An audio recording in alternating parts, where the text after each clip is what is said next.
Por favor, meus irmãos, vamos abrir a palavra do Senhor. Será projetada ali para os irmãos a leitura. Evangelho segundo nos registrou Lucas capítulo 12. Lucas capítulo 12. Nós faremos a leitura do versículo 13 até o versículo 21. Eu vou ler juntamente com os irmãos aqui. Vou ler juntamente com os irmãos aqui na tela, para que nós possamos ler na mesma versão de tradução. Enquanto os irmãos procuram, não podemos de agradecer a Deus essa oportunidade única, tanto para quem sobe aqui para ministrar, como para quem ouve. Como diz lá no Apocalipse capítulo 1, bem-aventurado aquele que lê e aqueles que ouvem. Está se referindo a quem? Quem é aquele que lê? É aquele que subia, que se colocava em pé diante da congregação para ler. O Apocalipse era uma carta enviada às 7 igrejas. Alguém ia se levantar na congregação, possivelmente o anjo daquela igreja, o pastor daquela igreja, e ele ia ler. Quando ele lia a palavra de Deus, já havia sobre ele uma bem-aventurança. E automaticamente essa bem-aventurança não era só sobre ele, mas era só sobre aqueles que ouviam também. Da mesma forma hoje. Por isso nossa gratidão a Deus, a todos os nossos irmãos que oram por nós, nossos companheiros de ministério. E antes de nós iniciarmos a leitura, eu gostaria de compartilhar com os irmãos que a principal fonte de pesquisa, primeiro a Bíblia Sagrada, e depois nós buscamos uma lição dos jovens da CPAD de 2016. Eu encontrei uma lição que se chamava A Insaciabilidade. O homem é insaciável. Segundo trimestre de 2016. Então, com base nessa lição, nós formamos esse esboço desse tema que a gente quer compartilhar com os irmãos nessa noite. Vamos à leitura. Nos diz assim a palavra de Deus. Alguém da multidão disse-lhe: Mestre, diz ao meu irmão que divida comigo a herança. Jesus respondeu: Homem, quem me designou juiz ou árbitro entre vocês? Então ele lhes disse: Cuidado, protejam-se contra todo tipo de ganância, porque a vida de um homem não consiste na quantidade dos seus bens. Contou-lhes então esta parábola. A terra de certo homem rico produziu muito. Ele pensou consigo mesmo: o que eu vou fazer? Não tenho onde armazenar a minha colheita. Assim disse: já sei o que vou fazer. Vou derrubar os meus celeiros e construir outros maiores. E ali guardarei toda a minha safra e todos os meus bens. E direi a mim mesmo: você tem grande quantidade de bens, armazenados para muitos anos. Descanse, coma, beba e alegre-se. Contudo, Deus lhe disse: insensato, esta noite, nesta mesma noite, a sua vida será exigida. Então, quem ficará com o que você preparou? Assim é com aquele que acumula tesouros para si, mas não é rico em relação a Deus. Louvado seja o Senhor. Podemos assentar, meus irmãos.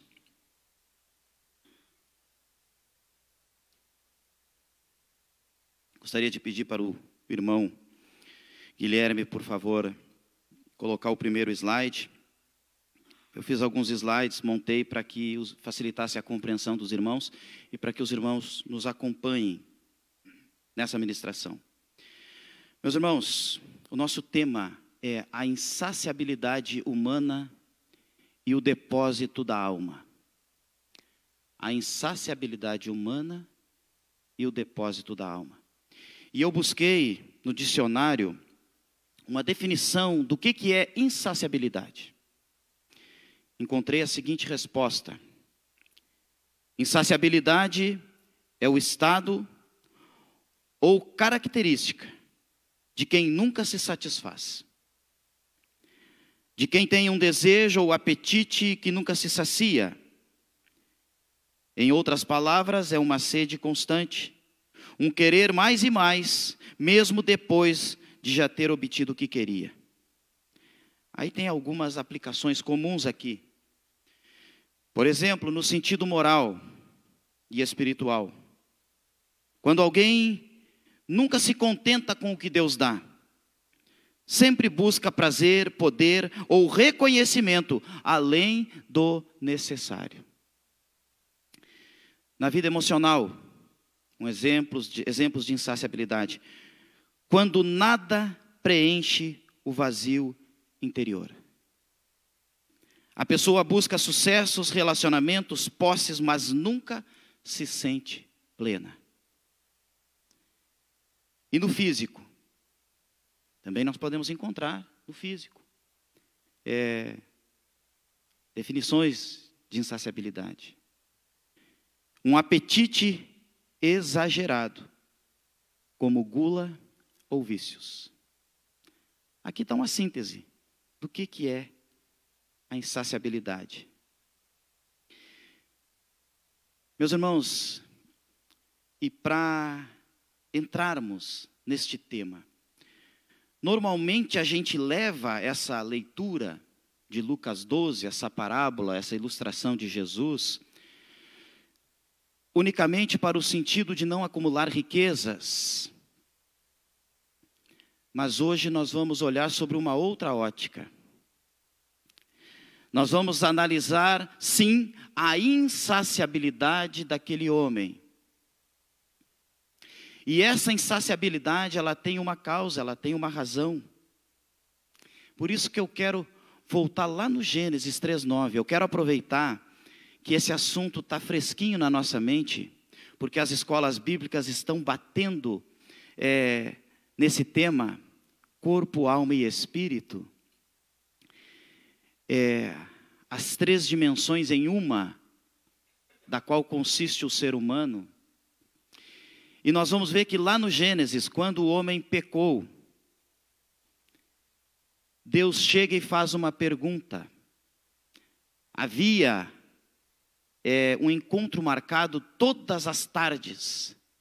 Ao final da tarde, Deus vinha e conversava com Adão, como se fosse uma prestação de contas, porque era Adão quem administrava o jardim, aquele mundo novo que Deus tinha criado.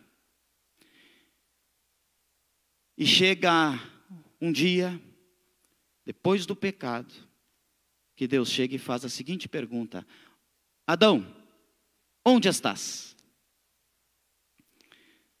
No hebraico, meus irmãos, para localização geográfica, existem várias palavras.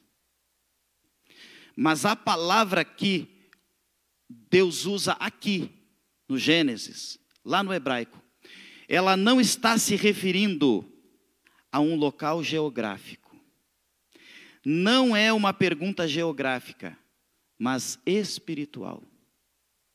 A conotação daquela palavra ali, perguntando aonde que Adão estava, é evidente que geograficamente Deus sabia onde Adão estava. Deus é onisciente, Deus é onipresente. A pergunta aqui era um chamado à reflexão. Deus não procurava um corpo escondido, mas uma alma perdida dentro de si mesma. Meus irmãos, nós temos esse eterno combate, eterno entre aspas, enquanto nós habitarmos neste corpo humano, nós teremos uma luta constante. O Novo Testamento, ele escancara essa batalha, ele dá um nome: a luta entre a carne e o espírito. Por que se trava essa luta? Porque o homem primeiramente foi criado na dimensão alma e corpo, que se uniram quando Deus soprou o fôlego da vida. E a partir dali o homem se tornou uma alma vivente. Só que essa tricotomia, corpo, alma e espírito, ela foi afetada gravemente pelo pecado. Então, o ser humano passa a ter um corpo que conflita com a alma e uma alma que conflita com o corpo. Por quê? Porque a alma, ela vem de Deus. O fôlego de vida vem de Deus. E o corpo? O corpo veio do pó da terra. Foi dessa substância que Deus criou o homem, do pó da terra. Quando o homem pecou, veio um juízo. Certamente morrerás. Esse corpo que veio da terra, ele anseia pelas coisas da terra. E a alma que veio de Deus anseia pelas coisas de Deus, pelas coisas do céu. Por isso que nós vivemos, e o homem sempre viveu crises existenciais ao longo de sua história, só que parece que cada vez as crises se agravam mais e se aprofundam mais. E quanto mais distante o homem vai em direção oposta a Deus, mais vazio ele fica. Então, quando Deus faz essa pergunta, Deus está perguntando para Adão o seguinte: Adão, onde está a tua alma? Onde está a tua essência, Adão? Porque por causa desse conflito, uma dimensão quer uma coisa, outra dimensão quer a outra. Uma dimensão quer aquilo que é terreno, aquilo que é passageiro, aquilo que vai ficar nessa vida. E a outra parte de nós quer a vida eterna. E aí fica essa batalha, e aí fica essa pergunta. Uma pergunta para cada um: onde está hoje, onde está a minha alma? Quando eu olho para mim, dentro de mim, é bom conversar com a alma. Nós temos os salmos, o salmista conversava com a alma. A neurociência hoje diz que é muito importante o ser humano conversar consigo mesmo, conversar com o seu cérebro. Que o seu cérebro obedece comandos. Se eu fosse conversar com a minha alma hoje, aonde que ela está?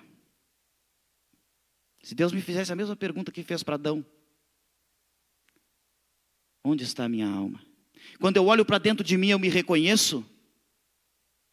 Eu sou realmente essa pessoa? Ou eu já não sou mais quem eu era? Eu já nem sei mais quem eu sou. Hoje existe essa grande crise, as pessoas não sabem mais quem elas são. Vivemos dias de insaciabilidade. O homem tem tudo, mas não se encontra. Quanto mais busca preencher-se, mais vazio fica. Porque esqueceu onde está o verdadeiro depósito da alma. Meus irmãos, nós vamos fazer 3 aplicações, vamos ver 3 exemplos na Escritura Sagrada, de casos de insaciabilidade, que levaram esses personagens a períodos de grande dificuldade. 2 deles, houve tempo de arrependimento. Para a salvação, não deixaram de colher o fruto do seu pecado, as consequências. Mas para a salvação houve arrependimento. Mas teve um caso, que infelizmente não houve tempo de se arrepender. E nós lemos aqui esse caso. O próximo slide, por favor, irmão. Nós nem vamos pegar o melhor exemplo que tem na Bíblia de insaciabilidade. O melhor exemplo é Salomão. Mas nós nem vamos passar por Salomão, porque Salomão requer um dia exclusivo para ele. Uma escala exclusiva para ele. Mas nós vamos meditar na vida de um homem. Lá no Velho Testamento também, 2 homens. Homens de Deus, extraordinários, por vezes cheios do Espírito Santo, que por não saber o momento de dizer, já chega, já basta. Porque a insaciabilidade é isso, é quando a pessoa perde a capacidade de dizer, já está bom. Deus já me deu. Deus já me deu uma esposa, já me deu uma família, já me deu um esposo. Deus já me deu um ministério. Já está bom. Eu vou preservar, eu vou cuidar, porque mais difícil é manter do que alcançar. A insaciabilidade, ela não deixa a pessoa reconhecer o momento de parar. Aonde que é o limite? Não, eu só posso ir até aqui. Até aqui é saudável, se passar daqui é nocivo. Se passar daqui a minha alma corre perigo. O homem moderno tem tudo, mas não se encontra, já lemos isso. Quanto mais busca preencher-se, mais vazio fica. Esqueceu onde está o verdadeiro depósito da alma. Este sermão é um chamado à consciência. O próximo slide, por favor, irmão. Sansão. Um exemplo clássico de insaciabilidade. Sansão é um daqueles exemplos que teve tudo para dar certo. Tudo, tudo, tudo. Ele nasceu debaixo de uma promessa de Deus. O próprio Deus tomou uma forma humana e se apresentou primeiramente a sua mãe e depois seu pai veio junto, Manoá. O próprio Deus, em uma teofania, ele se apresentou a eles e anunciou que eles teriam um filho, que esse filho seria nazireu, ou seja, separado, consagrado, seria cheio do Espírito Santo e governaria num dos piores períodos da história de Israel, que foi o período dos juízes. Um homem cuja força era sobrenatural. Quando o Espírito Santo se apossava daquele homem, nada e nem ninguém conseguia resistir. Haviam algumas observações. A palavra usada para força, quando se refere à força sobrenatural que vinha sobre Sansão, no hebraico, koar, significa força potencial divina. O grande segredo de Sansão não estava na sua força. A força era um resultado. O grande segredo de Sansão estava no Espírito Santo. Porque era quando o Espírito Santo se apossava dele que aquela força sobrenatural vinha. Sansão precisava se guardar de bebidas fortes, não podia raspar o cabelo. Havia muitas observações para ele observar. E aí Sansão começa a descuidar por causa da insaciabilidade. Por isso que está ali, ó, Sansão e a insaciabilidade dos prazeres. Por causa dessa incapacidade de reconhecer os seus limites, Sansão foi ultrapassando limites. E Sansão não caiu da noite para o dia. Às vezes a gente pensa, quando acontece, quando alguém cai da graça, a gente pensa assim, nos surpreende. O irmão caiu nesse pecado. Meus irmãos, ninguém cai da noite para o dia. O pecado, ele é uma sequência. Tem até um hino da harpa que diz, se tentado não cedas, ceder é pecado. Então, o pecado são pequenas concessões que Sansão foi fazendo ao longo de sua vida. Primeiro, ele começa fazendo uma aliança com uma mulher filisteia. Os filisteus eram inimigos. Sansão começa aqui a perder a noção do seu chamado. Depois ele desce a Gaza, se encontra com uma mulher prostituta, tem relações com ela. Juízes 16:1. E aí nós aprendemos o quê? Que o prazer sem limites rouba a força espiritual. Provérbios 31:13 é o conselho de uma mãe para um filho. E essa mãe está aconselhando esse filho e ela diz o seguinte: filho meu, não des às mulheres a tua força. Mas aqui não é num sentido machista, porque isso vale, está falando de alianças. Isso vale para uma mãe, para um pai aconselhando uma filha: minha filha, não faça as alianças erradas. Próximo slide, irmão, por favor. E quais são as aplicações que nós podemos trazer para a nossa vida, da vida de Sansão? Quantos casamentos nos nossos dias, meus irmãos, têm sido desfeitos, porque o prazer está acima do propósito. Qual é o propósito de Deus para a família, para o casamento, para o matrimônio? Gerar filhos, e esses filhos serem uma bênção para a sociedade, passar para esses filhos a herança, governar no Espírito, para que esses filhos sejam nossos sucessores. Uma das maiores marcas de um grande líder é quando ele consegue gerar um sucessor. Os irmãos sabiam? É um dos maiores desafios para um líder, é gerar um sucessor. Quantos grandes projetos caem por terra, acabam, porque a liderança era extraordinária, mas ele não conseguiu gerar um sucessor.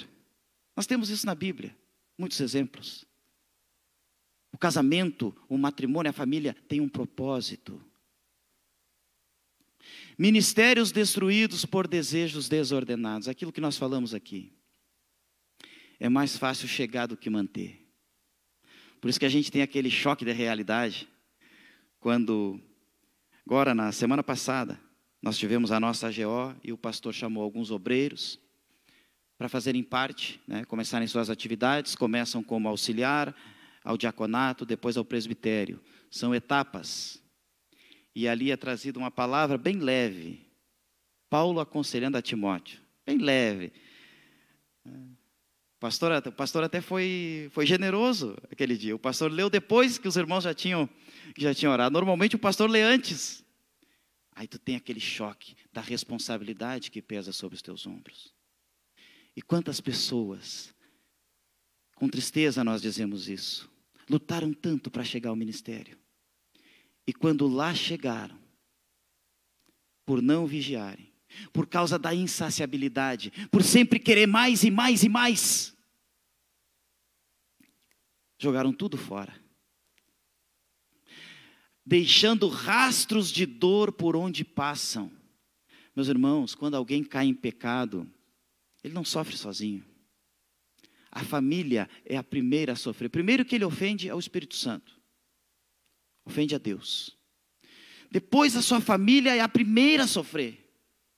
Fica um rastro de destruição. Seus pais, no caso de Sansão, seus pais, sua esposa, ele casou, nem lua de mel teve. Ele sai por causa dos seus impulsos, ele deixa a festa de casamento e vai para a matança. Depois que termina aquele derramamento de sangue, volta para a casa de seus pais. Um homem que, com a presença do Espírito Santo, ninguém resistia. Mas um homem que não conseguiu controlar os seus impulsos. Um homem que tinha uma força extraordinária quando servia a um propósito, mas que esqueceu o chamado que pairava sobre sua vida. E por não ter um fruto do Espírito chamado domínio próprio, por causa da sua insaciabilidade, deixou um rastro de dor. Lá no final de sua vida, se arrependeu. Mas não deixou de colher as consequências. Meus irmãos, não se brinca com o pecado. Quando o assunto é a nossa carne, Não caia na ilusão. Ah, eu sou um servo. Eu sou uma serva. Não, não brinca com a carne. Eu lembro uma vez, eu era jovem, e eu vi uma cena que me incomodou. Eu vi um jovem da igreja, muito próximo de uma irmã. Aquela irmã era casada, e de tapinhas, muita intimidade. Aquilo ali me incomodou. Meus irmãos, existem limites, respeito, que precisam ser respeitados. Nós precisamos. Aqui é um culto de ensino. Nós precisamos saber que o Espírito Santo nos dá limites. Depois desse acontecimento, aconteceu aquilo que ninguém deseja. Mas isso nos mostra que nós precisamos estar vigilantes em todo o tempo. O próximo irmão, por favor. Davi. A insaciabilidade do desejo e suas consequências. Aqui, meus irmãos, Davi. Um homem segundo o coração de Deus. Um homem que escreveu salmos extraordinários, cânticos extraordinários. Um homem que une duas qualidades muito difíceis. Porque outro tem uma, outro tem outra. Ele tinha as duas. Um homem que tinha na mão uma espada, o maior general que Israel já teve. E na outra mão, ele tinha um caderno de poesias. Um homem extraordinário. Depois que ele tinha estabilizado o seu reino, por isso que um dos maiores perigos para um servo e para uma serva de Deus é algo que é um momento que a gente chama de estabilidade. Quando tu está correndo atrás, tu está sempre atento. É como uma estrada que tu não conhece. Se tu está indo por uma estrada que tu não conhece, tu vai atento a todos os detalhes, curvas, pedras. Agora, quando aquele caminho se torna comum para ti, é automático. E aí é que mora o perigo. A estabilidade. A ociosidade abriu a porta do desejo. O olhar que antes enfrentava gigantes, agora se volta para o que é proibido. Davi está lá na sacada do seu palácio. Era tempo, a Bíblia diz que era tempo dos reis saírem à guerra. Naquela época, os reis, eles iam na frente da batalha. Eram os primeiros. E era tempo de sair à guerra. E a Bíblia diz que Davi, naquela ocasião, ele resolveu não ir. Resolveu ficar. E aí ele está na sacada do seu palácio. E ele olha além dos limites do seu palácio. E além dos limites do seu palácio, ele vê uma mulher. E ele deseja ter aquela mulher, mas aquela mulher não era dele. E aí os irmãos já sabem tudo o que aconteceu. Porque uma das coisas, tem muitas coisas que me fascinam na Bíblia. E uma delas é que a Bíblia não varre nenhuma sujeira para debaixo do tapete. Não, a Bíblia não faz isso. Por isso que paira no Velho Testamento uma aparente impunidade. Como o próprio Davi diz, feliz é aquele a quem Deus, cuja a iniquidade é coberta. Passa ali uma impressão que Deus está fazendo vista grossa. Negativo. Nenhum pecado do Velho Testamento antes de Cristo passou impune. Porque Deus puniu em Cristo todos os pecados de Davi. E todos os pecados cometidos antes e depois da morte e ressurreição dele. Por isso que o sacrifício de Cristo é perfeito. Aonde que está então a insaciabilidade de Davi? Tem um texto, meus irmãos. Quando o profeta chega e bota o dedo na cara de Davi. E ele diz assim, ó, esse homem és tu. Porque é Davi quem pronuncia a sentença contra ele mesmo. Natan chega.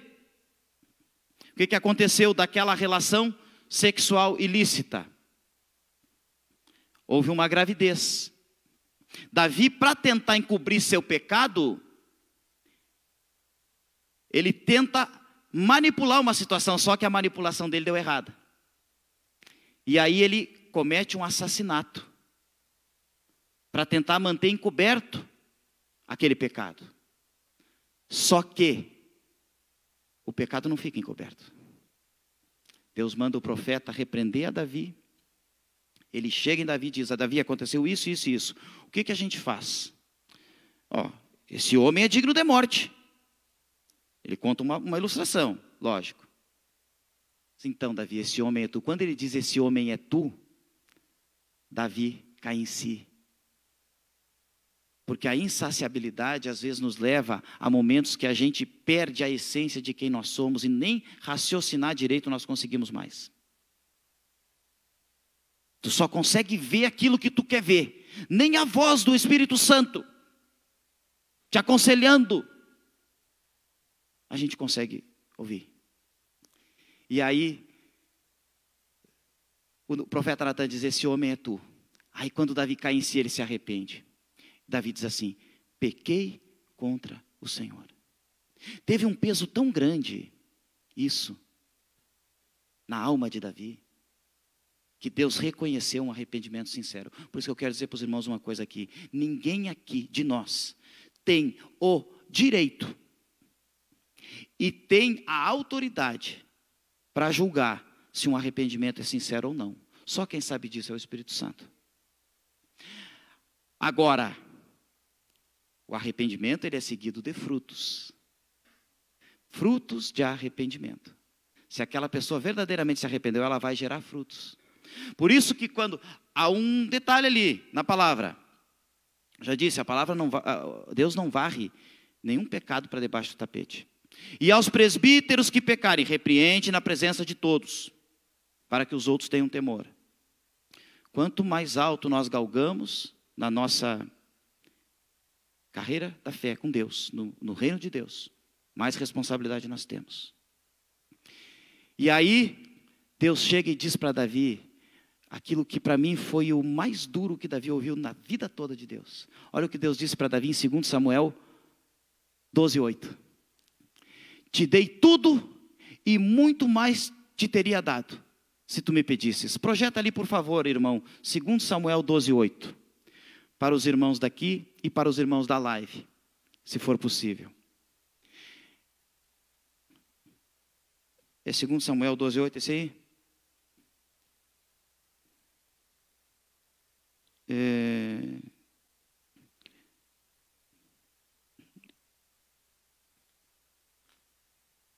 Não é esse texto. 2 Samuel, achou?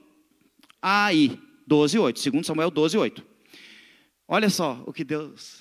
Aqui nós vemos a insaciabilidade de Davi. Dei a você, Deus falando a Davi. Davi, eu te dei a casa e as mulheres do teu Senhor. Ele está falando de quem? De Saul. Que Deus rejeitou e levantou Davi no lugar de Saul. Dei a você o povo de Israel e Judá. Davi não era ninguém. Nem lembrado em casa ele era. Se tudo isso não fosse suficiente, olha o que Deus está dizendo. Davi, eu te dei tudo, eu te dei isso e mais isso. Mas se por um acaso, Davi, não fosse suficiente, eu lhe teria dado mais ainda. Obrigado, irmão. Pode voltar ao slide, por favor. Se tudo isso não fosse, eu teria te dado mais ainda. Por que Davi foi desejar justamente o que ele não podia? Por causa da insaciabilidade. Vamos para o próximo slide. As aplicações que nós podemos tirar na lição de Davi. A insaciabilidade pode levar à desmoralização total. Davi nunca mais conseguiu apagar essa marca na vida dele. Deus perdoou seu pecado, cobrou seu pecado em Cristo, mas Davi não deixou de colher as consequências de seus atos. Reputações, a insaciabilidade pode levar a reputações jogadas fora. uma vida para construir uma reputação, um nome, para a glória de Deus, uma vida. E de repente, nisso aqui, um piscar de olhos, tudo é destruído. Famílias despedaçadas, já falei aqui. Por isso que nós precisamos refletir muito antes das nossas atitudes. Não é só eu que vou sofrer. Nós temos toda uma igreja. Eu disse uma vez aqui numa escola bíblica. Todos os dias eu peço que a graça de Deus nunca me falte. Nunca se aparte da minha vida e da minha casa. Uma grande verdade. A graça de Deus é que nos mantém em pé. Ninguém se mantém em pé porque é bom, porque é inteligente, intelectual. Nós nos mantemos em pé pela graça de Deus. Eu sempre peço, e um dia numa escola bíblica eu pedi aqui. Eu comentei isso. Dos pastores estava o pastor Patrocínio, acho que somente, naquele dia. Que a graça de Deus me livre.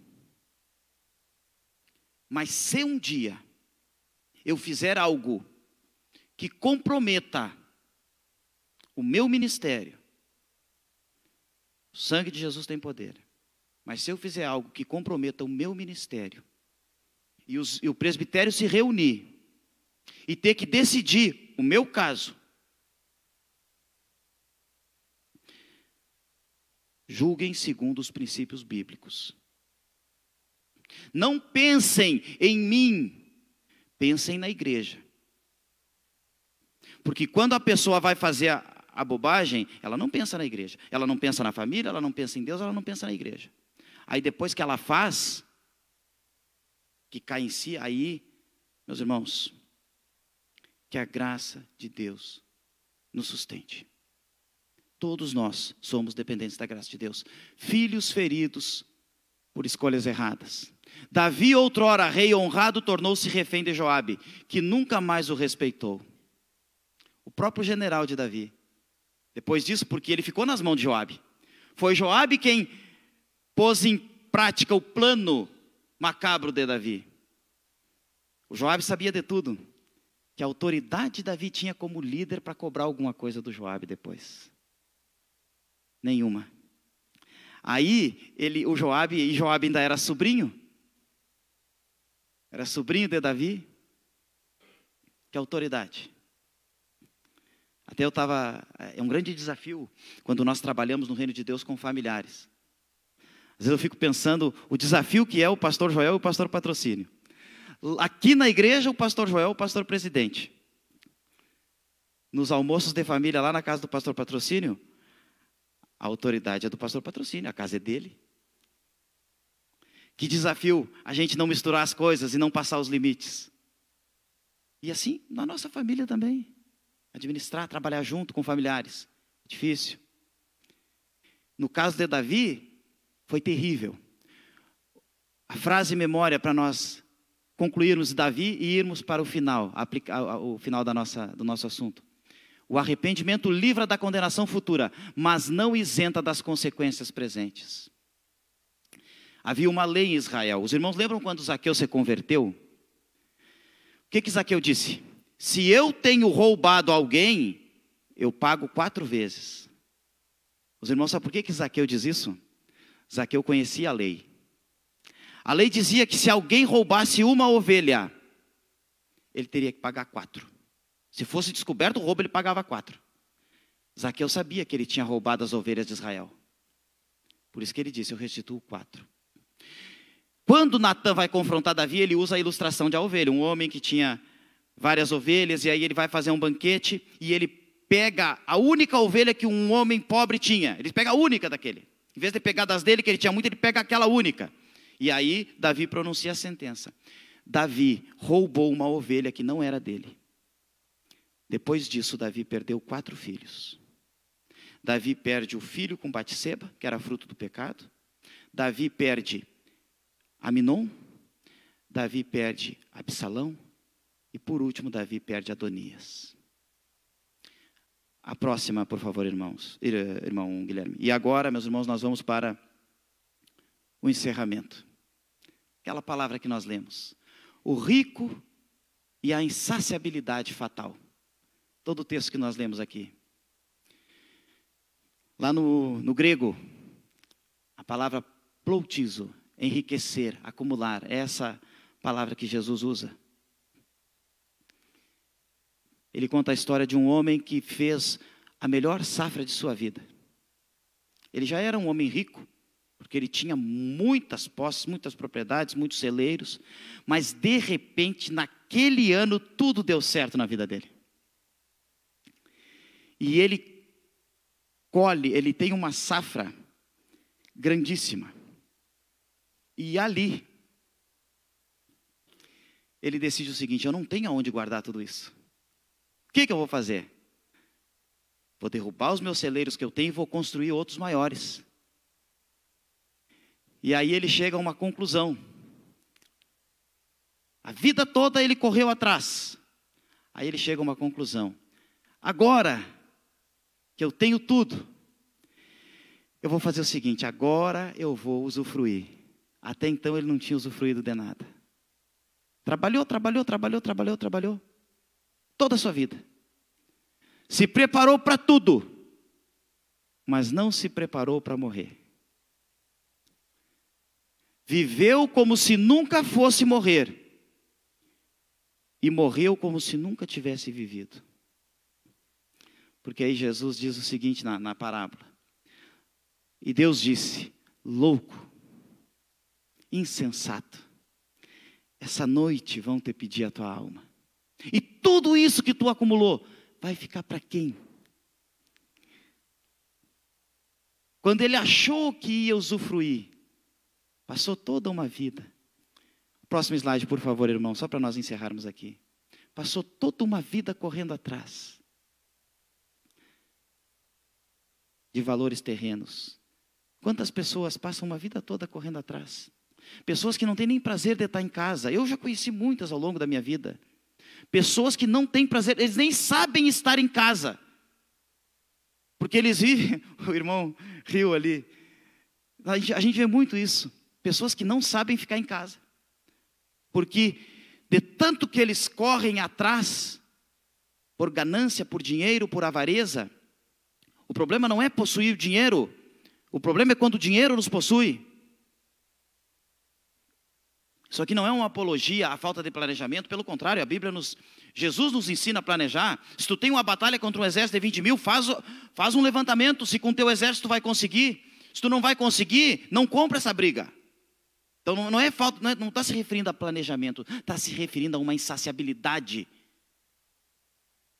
Que a alma quer o céu, mas a pessoa não entende, ela não tem a capacidade, ela não consegue compreender, e ela quer preencher esse vazio espiritual com as coisas da terra. O acúmulo substitui a adoração, ou Deus ou as riquezas. Jesus disse isso, ou Deus ou as riquezas. Chega um momento que não dá, os dois não. Por que o acúmulo substitui a adoração? Porque aquilo que eu acumulo somente para o meu usufruto, o reino de Deus não é abençoado, aquilo não é uma bênção. Eu estou acumulando para mim juízo. Se só eu usufruo do fruto do meu trabalho, não é para a glória de Deus. Só é para a glória de Deus quando, além de mim, outras pessoas são abençoadas também. Aí é para a glória de Deus. O trabalhador é um princípio. O trabalhador deve ser o primeiro a gozar do fruto do seu trabalho. Primeiro, mas não o único. A segurança nas posses gera pobreza espiritual. Quem ajunta tesouros para si, empobrece diante de Deus. E aí aquilo que eu falei aqui, o que acumulamos sem compartilhar, se torna juízo e não bênção. Por favor, irmão, o próximo slide. A nossa conclusão. O que nós podemos tirar para a nossa reflexão nessa noite? Como servos e servas de Deus. Onde estamos? Onde está a nossa alma? até nas questões espirituais, nas questões do nosso trabalho na congregação, na Igreja Evangélica Assembleia de Deus. E aos irmãos que estão nos assistindo, isso vale para a sua vida profissional, vale para a sua vida na sua denominação. O que Paulo diz para Timóteo? Aquele que almeja o episcopado, excelente obra almeja, excelente obra deseja. O problema é quando um ministério, eu não estou me referindo só ao ministério da palavra, me refiro a qualquer ministério, que nós temos aqui muitos departamentos, quando chegar à liderança de algum ministério, de algum grupo, se torna uma obsessão, já deixou de ser bênção. Porque se é uma obsessão, uma pessoa obstinada, ela é capaz de tudo para chegar onde ela quer. E isso é uma consequência da insaciabilidade. Que possamos descansar a nossa alma no Senhor, no Espírito Santo. É Ele quem nos chama, é Ele quem nos capacita, é Ele quem nos guia, é Ele quem nos corrige. Pessoas que perdem a sua alma, não só no sentido escatológico, esse rico perdeu no sentido escatológico, mas nós temos pessoas que perdem, nessa parábola é no sentido escatológico, mas nós temos pessoas, homens e mulheres, que estão perdendo a sua alma em vida. A sua obsessão, a sua insaciabilidade faz com que elas olhem para dentro de si em algum momento da vida e não se reconheçam mais. A pessoa se olha no espelho e chega à conclusão: o que eu me tornei? Valeu a pena? A que preço? A que preço? Qual foi o preço que eu paguei para ter tudo isso? Devemos nos perguntar, meus irmãos, pergunte-se, a que preço?